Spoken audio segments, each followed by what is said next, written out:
भगवान की भक्ति करने वाला व्यक्ति इस संसार में सबसे अधिक धनवान होता है। कौन कौन धनवान होना चाहता है? आप चाहते हो आपके पास अंबानी अडानी से ज्यादा पैसा हो जाए? है? इतना नहीं चाहते? चाहते हो पैसा?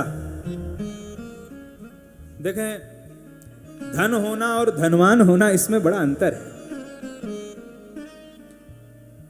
रावण के पास धन है पर वह धनवान नहीं है, और शबरी मैया के पास धन नहीं है पर वो संसार में सबसे अधिक धनवान है। क्योंकि सच्चे अर्थों में धनवान कौन है? वह है जिसके हृदय में भगवान की भक्ति विद्यमान है। सकल भुवन मध्य निर्धनास्तेपि धन्या निवसति हृदयेषाम श्री हरेर भक्ति रेखा। जिसके हृदय में नारायण की भक्ति है वह निर्धन होता हुआ भी संसार में सबसे धनवान है। क्यों है भाई? हरिरपि निज लोकम सर्वथा तो विहाय प्रविशति हृदय तेषां भक्ति सूत्रोपनद्ध। जिसके हृदय में भगवान की भक्ति होती है उसके हृदय में भगवान का वास हो जाता है, और जिसके हृदय में भगवान का वास हो उसके हृदय में लक्ष्मी भी होगी, नारायण भी होंगे, वो संसार में सबसे अधिक धनवान माना जाएगा।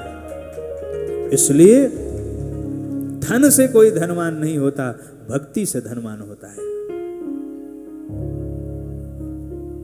लंका थी ना रावण के पास, पर रावण की थी क्या? थी रावण की। सुंदरकांड पढ़ते हैं ना आप लोग, पढ़ा करिए। सकल सुमंगलदायक रघुनायक गुणगान सादर सुनैत तरहि भव सिंधु बिना जल जान। सुंदरकांड पढ़ने वाला मंगल ही मंगल होता है उसके जीवन में। सुंदरकांड में एक बड़ी सुंदर कथा है। हनुमान जी रावण से कह रहे हैं, लंका चाहते हो? क्या कह रहे हैं? लंका का राज्य चाहते हो? अरे चाहते हो क्या हो भाई? है उसकी? हनुमान जी ने कहा है नहीं। चाहते हो? होना पाना दोनों में भेद है। रावण के पास लंका है पर रावण की नहीं है। थोड़ा एक उदाहरण दें आपको। जैसे बस स्टैंड में कूली होते हैं ना, मालिक अपना सामान कूली के सिर पर रख देता है। बड़ा बेशकीमती सामान, उसमें कुछ भी हो सकता है, हीरे जवाहरात, पर मालिक सोचता है कौन ला दे इसको कुली के सिर।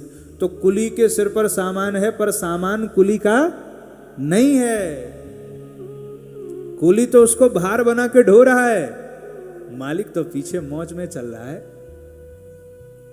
रावण के पास लंका होते हुए भी लंका रावण की नहीं है।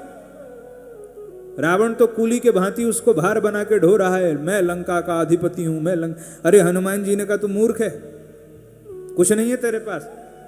यदि तू चाहता है तेरा राज्य अचल हो जाए तो राम चरण पंकज उर धरहु लंका अचल राज तुम करहु। चाहता है तो भगवान के चरणों से प्रेम कर, नहीं तो राम विमुख संपत्ति प्रभुताई जाय रही पाई बिनु पाई, चली जाएगी सब। धन होने से व्यक्ति धनवान नहीं होता है। धनवान वह होता है जिसका भगवान के चरणों में प्रेम होता है, जिसका भगवान के चरणों में अनुराग हो, वही सच्चा धनवान है। धनवंता सोई जानिए जाके राम नाम धन हो। भगवान का नाम जिसके पास है वो धनवान है। इसलिए हरि नाम का आश्रय लेते रहिए, क्योंकि जो भक्ति करते हैं, जो भगवान का नाम लेते हैं, इस संसार में उनसे बड़ा धनवान और कोई नहीं है। लक्ष्मी नारायण जिसके हृदय में बैठ जाएं, उससे बड़ा धनवान कोई हो सकता है? इसलिए भक्ति किया जाए। भगवान की भक्ति करने वाला व्यक्ति इस संसार में सबसे अधिक धनवान होता है।